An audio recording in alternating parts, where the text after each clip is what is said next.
എല്ലാവർക്കും നമസ്തേ. ഇപ്പോൾ കുറേ ദിവസങ്ങളായി നമ്മുടെ കേരളത്തിൽ ഹൈന്ദവ സമൂഹത്തിനിടയിൽ ഉള്ള ഒരു ചർച്ചാ വിഷയമാണ് ഏഷ്യാനെറ്റ് ന്യൂസും അതിലെ എക്സിക്യൂട്ടീവ് എഡിറ്റർ സിന്ധു സൂര്യകുമാറും അവർ കവർ സ്റ്റോറി എന്ന പരിപാടിയിൽ അവതരിപ്പിച്ച ഹിന്ദു സമൂഹത്തിൻ്റെ വളരെയേറെ പാവനമായി കരുതുന്ന മഹാകുംഭമേളയെ അധിക്ഷേപിച്ചുകൊണ്ടുള്ള ആ ഒരു പ്രോഗ്രാം. ആ പ്രോഗ്രാം കഴിഞ്ഞതിന് ശേഷം അതിൻ്റെ ഉടമയായ രാജീവ് ചന്ദ്രശേഖർ എന്ന ഒരു BJP നേതാവിൻ്റെ മുൻ കേന്ദ്രമന്ത്രി കൂടിയാണ് അദ്ദേഹം. അദ്ദേഹത്തിൻ്റെ നേരെയാണ് ശരിയായിട്ട് സത്യത്തിൽ ഇപ്പോൾ കോപം മൊത്തം നാട്ടിലെ ഹൈന്ദവ വിശ്വാസികൾക്കുണ്ടായിട്ടുള്ളത്. അത് ഹൈന്ദവ പ്രസ്ഥാനങ്ങളിൽ ഉള്ളവർക്കാണെങ്കിലും BJPക്കാരായിട്ടുള്ളവർ നല്ലൊരു ശതമാനം ആൾക്കാരുടെയും ആ കോപവും താപവും അദ്ദേഹത്തിൻ്റെ നേർക്കാണ് ഉയർന്നു വന്നുകൊണ്ടിരിക്കുന്നത്. അതിനൊക്കെ ഏക കാരണം ഈ സിന്ധു സൂര്യകുമാർ എന്ന് പറയുന്ന ഈ വിവരദോഷിയായ ഹിന്ദു വിരുദ്ധയായ ഈ ഒരു ജീവനക്കാരിയാണ് അതിന് കാരണമായിട്ടുള്ളത്. അപ്പം അവരെ എന്തുകൊണ്ട് പുറത്താക്കുന്നില്ല, ഇവരെ പുറത്താക്കുന്നില്ല എന്ന് പറഞ്ഞ് വളരെ വലിയ തോതിലാണ് രാജീവ് ചന്ദ്രശേഖരൻ്റെ നേരെ ആളുകൾ കുറ്റപ്പെടുത്തിക്കൊണ്ട് ഉള്ള ഈ ഒളിയമ്പെന്ന് പറയാകത്തില്ല, അസ്ത്രം എഴുതുകൊണ്ടിരിക്കുന്നത്, കുറ്റപ്പെടുത്തലുകളുടേതായിട്ടുള്ള അസ്ത്രം എഴുതുകൊണ്ടിരിക്കുന്നു. അദ്ദേഹം ഈ BJP വിരുദ്ധനാണെന്ന് വരെ, BJPയുടെ ഈ എന്തുവാണ് പറയുന്നത്, ആട്ടിൻ തോലിട്ട ചെന്നായാണ് എന്നൊക്കെ ഉള്ള രീതിയിലാണ് BJP ഹൈന്ദവ സംഘടനാ പ്രവർത്തകർ ഉൾപ്പെടെ പറഞ്ഞുകൊണ്ടിരിക്കുന്നത്.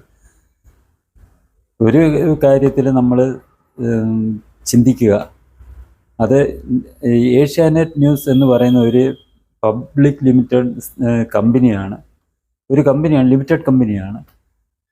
ഈ നമ്മുടെ നാട്ടിലെ തൊഴിൽ നിയമങ്ങളെക്കുറിച്ച് നമ്മൾ മനസ്സിലാക്കണം.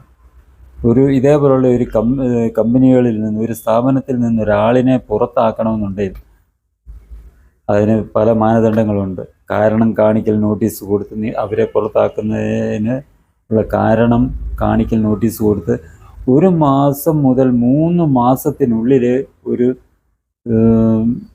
ജീവനക്കാരനെയോ അല്ലെ ജീവനക്കാരിയോ ഒരു സ്ഥാപനത്തിൽ നിന്ന്, വ്യവസ്ഥാപിതമായ ഒരു സ്ഥാപനത്തിൽ നിന്ന് നമുക്ക് പറഞ്ഞുവിടാൻ കഴിയുകയുള്ളൂ. അപ്പോൾ നമ്മൾ ഈ രാജീവ് ചന്ദ്രശേഖരൻ്റെ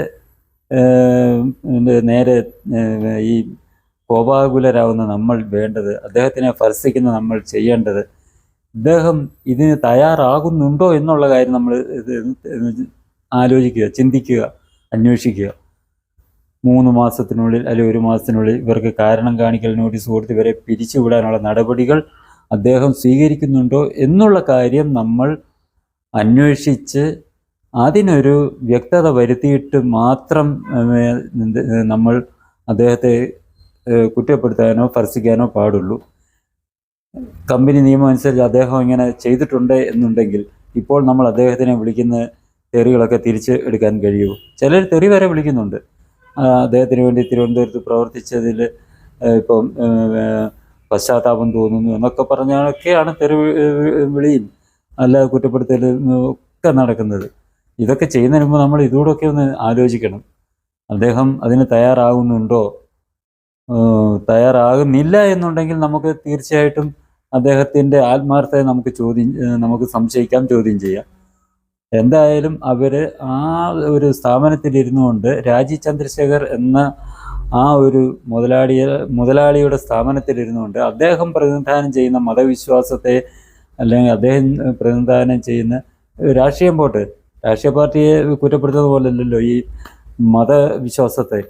അദ്ദേഹം പ്രതിനിധാനം ചെയ്യുന്ന, അദ്ദേഹം ഉൾപ്പെടുന്ന ആ ഒരു മതവിഭാഗത്തിൻ്റെ ആരാധന, അദ്ദേഹം കുംഭമേളയിൽ പങ്കെടുത്തെന്നാണ് എനിക്ക് തോന്നുന്നത്, അതിനെ അധിക്ഷേപിച്ച് പറയുക. അതിലൂടെ ഹിന്ദു സമൂഹത്തെ, കേരളത്തിലെ ഹിന്ദുക്കളെ മാത്രമല്ല ഇവർ ഈ സിന്ധു സൂര്യകുമാർ അധിക്ഷേപിച്ചിരിക്കുന്നത്, ലോകമാകമാനമുള്ള ഹിന്ദു സമൂഹത്തെ അധിക്ഷേപിച്ചുകൊണ്ടുള്ള ഈ പരിപാടി നടത്തിയ ഇവരെ പുറത്താക്കാനുള്ള നടപടികൾ രാജീവ് ചന്ദ്രശേഖർ തുടങ്ങി വെച്ചിട്ടുണ്ടോ എന്നുള്ള കാര്യം ആദ്യം നമ്മൾ മനസ്സിലാക്കുക. ഇല്ലെങ്കിൽ അതിനായിട്ട് അദ്ദേഹത്തെ ഏത് രീതിയിൽ കൂടെ, ഏത് വഴിയിൽ കൂടിയാണെന്നുണ്ടെങ്കിലും അതിനായി അദ്ദേഹത്തിൻ്റെ മുകളിൽ സമ്മർദ്ദം ഉണ്ടാക്കാൻ ശ്രമിക്കുക, ഇവരെ ഇതിൽ നിന്ന് പുറത്താക്കാനുള്ള നടപടിക്രമം തുടങ്ങി വെക്കുന്നതിനായിട്ട്. നമുക്കറിയാം ഇത് വളരെ മോശമാണ്, ഇവർ പണ്ട് കാലം തൊട്ടേ ചെയ്തുകൊണ്ടിരുന്നത്. പക്ഷേ ഇപ്പം മതത്തെ കൂടെ കയറി, മതവിശ്വാസത്തെ കൂടെ കയറി, നമ്മുടെ ആചാരങ്ങളെ കൂടെ കയറി കടന്ന് ആക്രമിക്കുകയാണ് ഇവർ ചെയ്യുന്നത്. ഇത്തരം ഒരു സ്ത്രീയെ ഇതുപോലൊരു സ്ഥാനത്ത് വെച്ചുകൊണ്ടിരിക്കാൻ പാടില്ല, പ്രത്യേകിച്ച് ഏഷ്യാനെറ്റ് പോലുള്ള ഒരു സംഘടന. സിന്ധു സൂര്യകുമാറിന് പറ്റിയ 2 മാധ്യമ സ്ഥാപനങ്ങളാണ്. ഒന്ന് ജമാഅത്തെ ഇസ്ലാമി ജിഹാദി ചാനലായ മീഡിയ 1, ഒന്ന് കമ്മ്യൂണിസ്റ്റ് CPMൻ്റെ ചാനലായ കൈരളി. ഇത് രണ്ടും എന്നും ഹൈന്ദവർക്കെതിരെ, ഇപ്പോഴും മീഡിയ 1 തുറന്നു വെച്ചാൽ അതിനകത്ത് ആദ്യം കാണുന്ന ഹൈന്ദവ ധർമ്മത്തെ, സനാതന ധർമ്മത്തെ മോശപ്പെടുത്തിക്കൊണ്ടുള്ള പരിപാടികളാണ്. അതുപോലുള്ള ഈ 2 ചാനലുകളാണ് മലയാളത്തിൽ തൽക്കാലം ഇപ്പോൾ അവർക്ക് യോജിച്ചത്. പിന്നെ ഇവർക്ക് കൂട്ടുപിടിക്കാവുന്ന ഒരാൾ കൂടിയുണ്ട്, അത് ഇത്രയും രൂക്ഷമല്ലെന്നുണ്ടെങ്കിലും, ഒരു ഷാനി മനോരമ ന്യൂസിലെ, ഇവരെ കൂടെ വിളിച്ചുകൊണ്ട് മാധ്യമത്തിലോ കൈരളിയിലോ പോയി അവർക്ക് പ്രവർത്തിക്കാം. ഏഷ്യാനെറ്റ് ന്യൂസ് പോലുള്ള ഒരു ചാനലിൽ ഇവരെ വെച്ച് കൊണ്ട് പോകുന്നത്, ഇവരെ ആ ചാനലിൻ്റെ തലപ്പത്ത് നിന്നും മാറ്റാനുള്ള നടപടികൾ രാജീവ് ചന്ദ്രശേഖർ സ്വീകരിക്കണം. അദ്ദേഹത്തിനെ കൊണ്ട് അതിനുള്ള നടപടി എടുപ്പിക്കാൻ നമ്മളെപ്പോലുള്ള സാധാരണ പ്രവർത്തകർക്ക് പറ്റത്തില്ലായിരിക്കും. പക്ഷേ നമ്മുടെ നേതൃത്വം ഇടപെട്ട് ഇത് അവരെ അവിടത്തിനകത്ത് നിന്നും മാറ്റുന്നതിന് വേണ്ടിയുള്ള നടപടികൾ സ്വീകരിക്കണം. പിന്നെ നമുക്ക് തന്നെ അറിയാം, നമ്മുടെ തന്നെ ഇത് എത്രയൊക്കെയാണെന്ന് പറഞ്ഞാലും നമ്മുടെ പ്രസ്ഥാനങ്ങളാണല്ലോ. നമുക്കറിയാം, ഈ ഹത്രാസിൽ പോകാൻ, അവിടെ കലാപം ഉണ്ടാക്കാൻ പോയ സിദ്ദിഖ് കാപ്പനെ അറസ്റ്റ് ചെയ്ത് ജയിലിലിട്ട് കഴിഞ്ഞപ്പം അയാളെ പുറത്തിറങ്ങിയ സമയത്ത് അയാളെ സ്വീകരിക്കാൻ പോയതാരാ? KUWJ എന്ന് നൽകിയ സ്വീകരണത്തിൽ നമ്മുടെ പ്രസ്ഥാനത്തിൻ്റെ ജന്മഭൂമിയുടെ റിപ്പോർട്ടർ ഉൾപ്പെടെയാണ് അയാളെ സ്വീകരിച്ചു കൊണ്ടുവന്നത്. അപ്പം അങ്ങനെയൊക്കെ ഉള്ളപ്പോൾ നമ്മൾക്കിത് പറയാമെന്നുള്ള, സാധാരണ ഒരു പ്രവർത്തനം പറയാമെന്നുള്ളതല്ലാതെ, അപ്പം അന്ന് ഇതിനെതിരെ ഈ ബഹളം വയ്ക്കാത്തവരാണ് ഇന്ന് രാജീവ് ചന്ദ്രശേഖറിൻ്റെ നേരെ വാളോങ്ങുന്നത്. ഈ ഹത്രാസി ബോംബ് സ്ഫോടനം നടത്താൻ പോപ്പുലർ ഫ്രണ്ടിന് വേണ്ടി ഈ ബോംബ് സ്ഫോടനം നടത്തി അവിടെ കലാപം ഉണ്ടാക്കാൻ ശ്രമിച്ച് UP പോലീസ് അറസ്റ്റ് ചെയ്ത് ജയിലിലിട്ട് സുപ്രീം കോടതി ഇടപെട്ടത് കൊണ്ട് മാത്രം ജാമ്യം കിട്ടിയതാണ്. ജാമ്യം കിട്ടിയെന്ന് പറഞ്ഞാൽ അയാൾ കുറ്റവാളി അല്ലാതാവുന്നില്ല. അയാളെ സ്വീകരിച്ച് ഈ ജന്മഭൂമി ലേഖകന് അല്ലെ ജന്മഭൂമി നേതൃത്വത്തിനെതിരെ എന്തുകൊണ്ട് ഈ രാജീവ് ചന്ദ്രശേഖരനെ കുറ്റം പറയുന്നവർ മിണ്ടാതിരിക്കുന്നു? അപ്പോൾ അത് ഇരട്ടത്താപ്പുവാണത്. അതുകൂടെ നമ്മൾ മനസ്സിലാക്കണം. നമ്മളെല്ലാം ഒരേപോലെ കാണണം. ജന്മഭൂമിയാണേലും ഏഷ്യാനെറ്റ് ആയിരുന്നാലും തെറ്റ് കാണിച്ചാൽ നമ്മൾ ആ തെറ്റാണെന്ന് പറയണം. അല്ലാതെ ഒരു ഭാഗത്തുനിന്ന് ഒരു കൂട്ടർ കാണിച്ച തെറ്റ് ഒരു കൂട്ടർ കാണിച്ച ശരി എന്നുള്ള ആ നിലപാടും, ഇത് രണ്ടും മാധ്യമ സ്ഥാപനങ്ങളാണ്. ജന്മഭൂമി നമ്മുടെ പ്രസ്ഥാനമാണ്, ഏഷ്യാനെറ്റ് നമ്മുടെ പ്രസ്ഥാനവുമായിട്ട് ചേർന്ന് നിൽക്കുന്ന ആളുടേതാണ്. അപ്പോൾ തീർച്ചയായിട്ടും നമ്മളെ എല്ലാ പ്രസ്ഥാനങ്ങളും, നമ്മളുമായിട്ട് ബന്ധപ്പെട്ടിരിക്കുന്ന എല്ലാ പ്രസ്ഥാനങ്ങളും നേരായ പാതയിൽ വരണം.